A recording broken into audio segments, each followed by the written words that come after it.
جی الحمدللہ خیریت ٹھیک ٹھاک. آپ سنائیں آغا صاحب؟ مولا کا کرم، مولا کا کرم. آغا صاحب حکم ایک کریں سوال بھائی. تھا آپ سے. جی جناب. آپ کیا ولایت تکوینی کے قائل ہیں یا نہیں ہیں؟ اور بھائی ولایت تکوینی صاحب مراد کیا لیتے ہیں؟ مراد مجھے بتائیں، لفظ سے مراد کیا ہے؟ یعنی تکوینی تفویض غیر استقلالی کی. کس چیز میں؟ تکوینی امور میں مثلا خلق کرنا، رزق دینا، موت، حیات وغیرہ. دیکھیں ان چیزوں میں، دیکھیں ایک ہے اہل بیت علیہم السلام کی طاعت ہر چیز پہ واجب ہے. اللہ نے جب خلائق کو خلق کیا تو ان کی طاعت کو واجب قرار دیا روایات میں. تو اہل بیت علیہم جی جی السلام اگر چاہیں تو ان کو اللہ کے کرم سے، وہ ہمیں نہیں معلوم وہ کس طرح کرتے ہیں، اس کا طریقہ کار ہمیں نہیں معلوم. اگر وہ چاہیں کہ کسی مردے کی طرف سے قبر کی طرف زندہ کریں، مردہ زندہ ہو جائے، ٹھیک ہے نا. اگر کسی شخص کے ہاں کوئی بیماری ہے، اس کا بچہ پیدا نہیں ہوتا، اس کو مثلا مسح کر دیں یا مسح کے بغیر ایک نظر سے جو بھی شفا دلائیں تاکہ اس کے ساتھ اس کو اللہ بچہ دے دے. تو یہ سب ہمارا ایمان ہے، ہمارا عقیدہ ہے، اور اس کی بہت ساری روایات ہیں، ٹھیک ہے نا. جہاں تک جی جی آسمان و زمین کے خالق ہونے کی بات ہے، ٹھیک ہے نا. آسمان و جی زمین جی کوئی کہہ دے کہ آسمان و زمین کا خالق اللہ تعالیٰ نہیں ہے. اللہ تعالیٰ نے اہل بیت علیہ السلام کو خلق کیا ہے، پھر اہل بیت علیہ السلام نے آسمان و زمین کو خلق کیا ہے.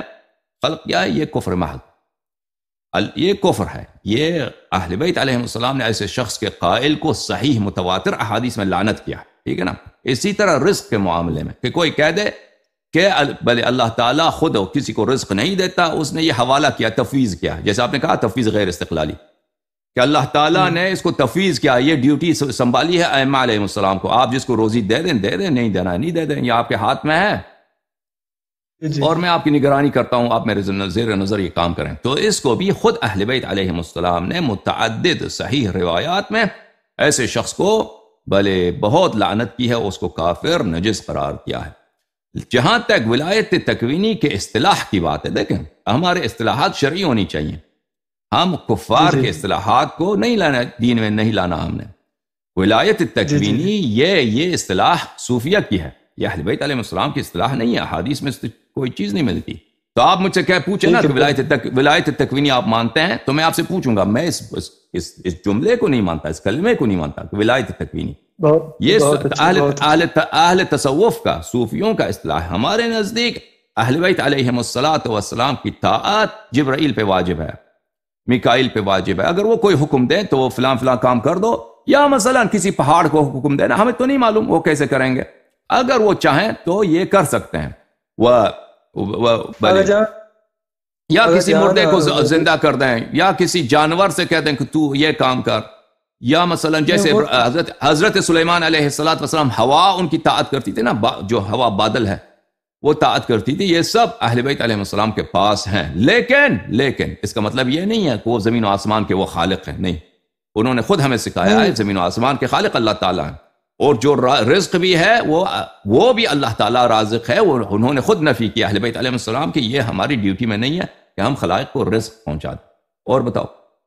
لیکن ایک جملہ میں عرض کروں جو رزق کے معاملے میں ہے نا، وہ ہم کلی بتاتے ہیں کہ پورے کائنات کا رزق کہہ دے کہ اہل بیت علیہ السلام کی ڈیوٹی ہے، انہوں نے خود نفی کرتا ہے. لیکن اگر آپ مثلا نبی آپ توسل کر دیں کہ یا امیر المؤمنین، میں جو ہوں، میں بڑا، میرے پاس جو ہے کیا ہے، میرے پاس پیسے نہیں ہیں، روزگار نہیں ہے، گھر میں کھانا نہیں ہے، اس طرح تو آپ ایک عام مومن سے بھی طلب کر دینا تو وہ آپ کو ایک چاول کی بوری دے سکتا ہے.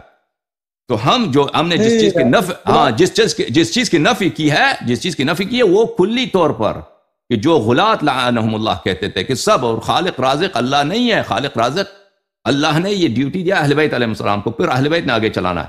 تو یہ اس کو نفی کیا ہم نے. وَإِلَّا اگر یہ کہیں کہ اہل بیت علیہ السلام نے، امام حسین علیہ السلام نے کسی کو مثلا کسی کو سونا دیا، کسی کو دولت دیا، کسی کو بڑا رزق دیا ہے، تو یہ تو عام آدمی کر سکتا ہے. آپ میرے پاس آ جائیں، میں آپ کو 5 کلو چاول دیتا ہوں، تو جس کے ہاتھ میں، جس کی طاعت زمین و آسمان پر ہے وہ چاول نہیں دے سکتا. جی حکم کرو آپ. قبلہ وہ تو حاضر کی ہے نا، حاضر جو ہم ایک دوسرے میں معاملات میں بھی مدد کرتے ہیں، ہر لحاظ سے مدد کرتے ہیں. تو اب جو حاضر نہیں ہے وہ بھی حاضر ہے، وہ حاضر ہے نا، وہ حاضر ہے. اب وہ اس مسئلے پر اس مسئلے پر انشاءاللہ تبارک و تعالی ہم غدیر کے مسئلے سے نمٹ جائیں گے تو ہم آ جائیں گے اس کی طرف کہ ہاں اس کی طرف آ جائیں گے انشاءاللہ تبارک و تعالی. جو وہابی کہتے ہیں یا جو مثلا آپ کے وہ پاکستان میں شیخ محمد حسین نجفی ڈکو صاحب کہتے ہیں، وہ بھی وہ ابن تیمیہ کے دلائل کو دوبارہ تکرار کرتے ہیں. اس کی باتیں سب ابن تیمیہ جیسے کہ اہل بیت علیہم الصلوۃ والسلام سے مانگو گے تو یہ شرک ہے، یا علی مدد کہنا صرف اسی صورت میں جائز ہے کہ اگر آپ اس سے مراد واسطہ لیتے ہیں کہ یا علی مدد یعنی علی علیہ السلام ہماری تم خدا کے سامنے ہماری شفاعت کرو. اس کا مطلب یہ نہیں ہے کہ علی علیہ السلام خود بھی آپ کو کچھ دے سکتے ہیں. تو یہ جو ہے یہ اس کا بطلان آگے ہم انشاءاللہ تبارک و تعالی وہ وہابیت کی جب بحث چڑھیں گے کہ استغاثہ کی بحث اس پہ تفصیل سے بات کریں گے انشاءاللہ تبارک و تعالی.